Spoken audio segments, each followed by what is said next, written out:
Now, the reason I'm not going to get a wheeled vehicle is because you and I have had some remarkable success with real wheeled vehicles. Oh, we have. I'm decided that Love the until I get I'm going to avoid that for a while. Because I actually want to do some driving for longer than 10 seconds before like I end up falling to the planet to my doom. The planet core. Yeah, it's over there. Find Unicron. Besides, I mean, the greenery and stuff has come out really. I mean, honestly, this is as good as you'd see, if not better than like Arma and things like that. So, I'm very impressed that it's done on this scale. Which means if they take the FPS as seriously as they should, there's some real amazing potential here.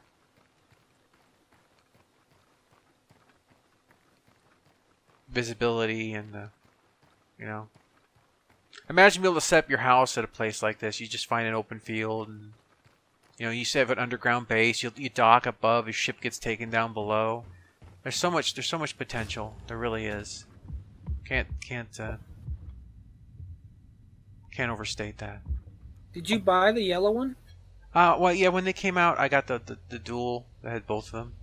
Oh, okay. I just took the yellow one because I thought it would look kind of contrast the environment nicely.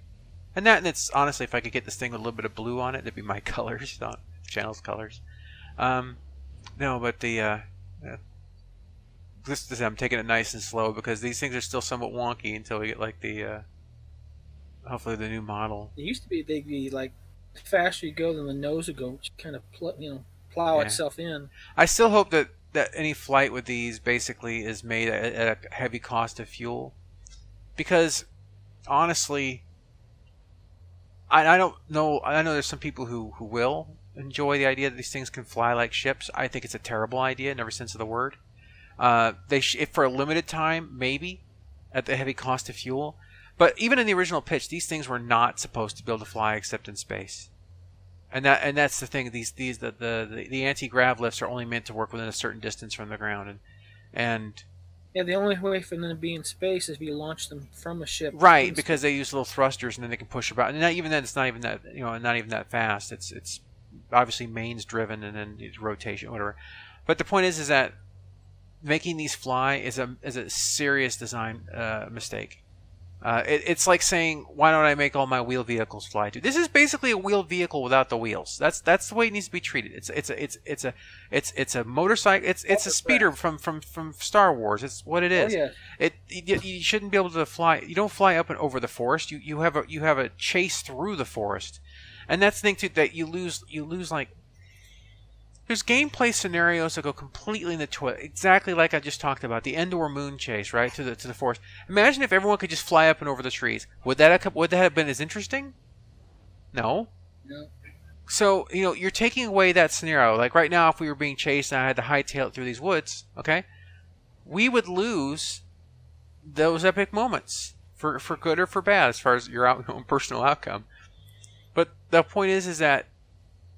And like, okay, why do we have ground vehicles? Like they were just like, oh yeah, well there's some areas where you can't fly your ships. Okay, so now I get a ground vehicle that can fly, just like my ship too. I guess that was. You should be like, why are we taking a ground vehicle here? Oh well, the enemy base has radar emplacement. We want to come in low, and we don't want to walk because it would take too long, or something like that. And and having the weapons on these things being these point and click gimbals, that's treating these vehicles like an FPS experience. Another thing too that needs to change, in my opinion. And I don't think I'm alone on that at all. I would be. I mean, I understand that even in the Star Wars speeders, that those guns rotated a bit, but there needs to be a better system for it. Otherwise, I remember the scenes with it could rotate that little turret thing and it shoots from the side. Which one of these fires the guns? Do they fire the guns? Oh, there we go. It's just apparently I have shotguns on here.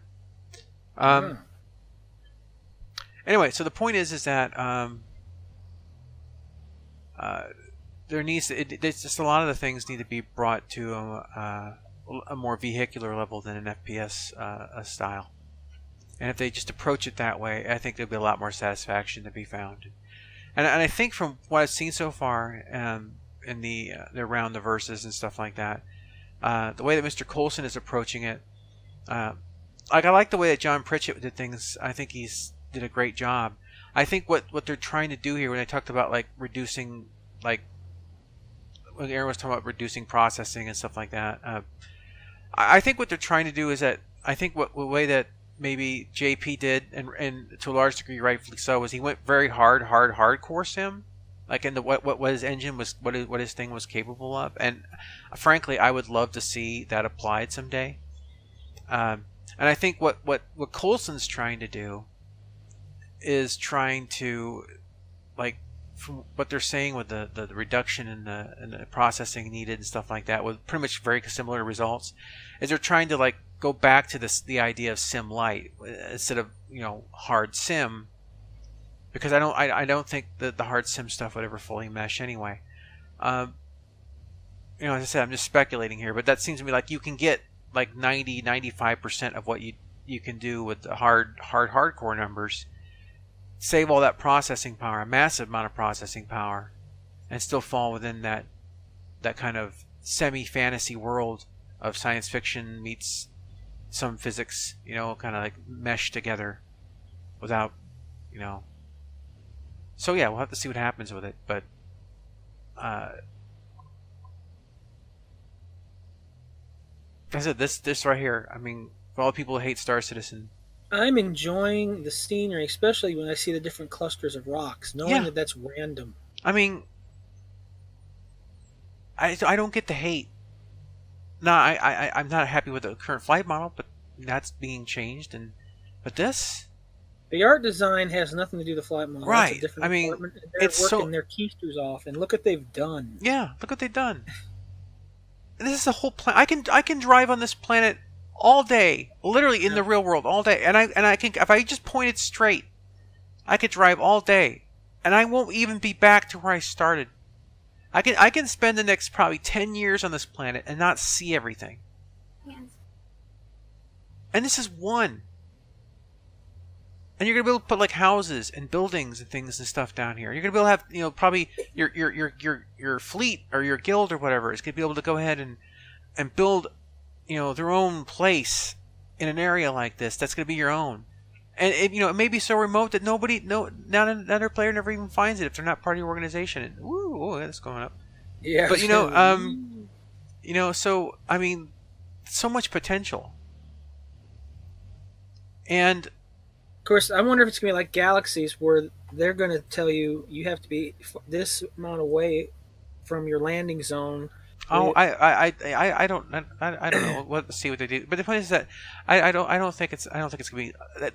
This aspect is kind of like Galaxies driving around, but I'm just saying is that their system's going to be different. But the thing is that you look at this, and it's breathtaking.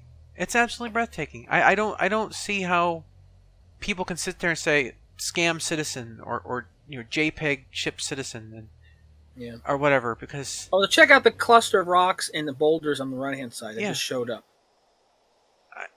I'm thinking, what kind of cavern or something could be in there? Right. And they're building underground caverns too. And that's coming in. That was just recently announced. Yeah. So I mean, you've got these infinite possibilities for an infinite, on planets that are so large you can't even experience them all. And even though it's for a lot of people who maybe don't want a world where they can be openly attacked in PvP, do you realize the odds of running into another player, even on a world like this, is microscopic? You add in, 100 systems eventually with 100, with several hundred planets or moons, and not to mention the size of space itself. That's not even a concern. I think you'd almost have to go out of your way to look for a fight, to be honest with you. Whether it's a mission or otherwise. I could like the competitive missions. If that's not your bag, and if it was 14 years ago, it would be very much my bag. But these days, I'm not just interested in PvP. But PvP is going to be something different, especially when you have the death mechanic. Yeah. Yeah, I think people will treat it a lot differently. Right now, it's pretty much treated laissez-faire. I don't know where we came from. I don't know where the base is. You know what? I just don't care. I really don't.